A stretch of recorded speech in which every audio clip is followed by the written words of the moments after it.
शरबत अदरक का इस्तेमाल बहुत ही फायदेमंद है। जिन लोगों को श्वास की बीमारी यानी दमा, एलर्जी, खांसी, बलगम, जो लोग इस तरह की बीमारी से परेशान हैं वो लोग ये शरबत अदरक का इस्तेमाल जरूर करें। और मौसम के लिहाज से भी इस वक्त जो है ये शरबत अदरक बहुत ही कारामद टॉनिक है। आप इसको सुबह शाम 1 गिलास गर्म पानी और 10 ml ये शरबत अदरक इस्तेमाल करें। सुबह को भी इसी तरीके से, शाम को भी इसी तरीके से।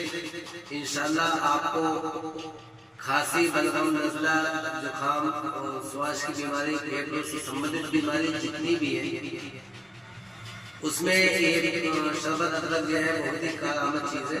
आप इसका इस्तेमाल जरूर करें।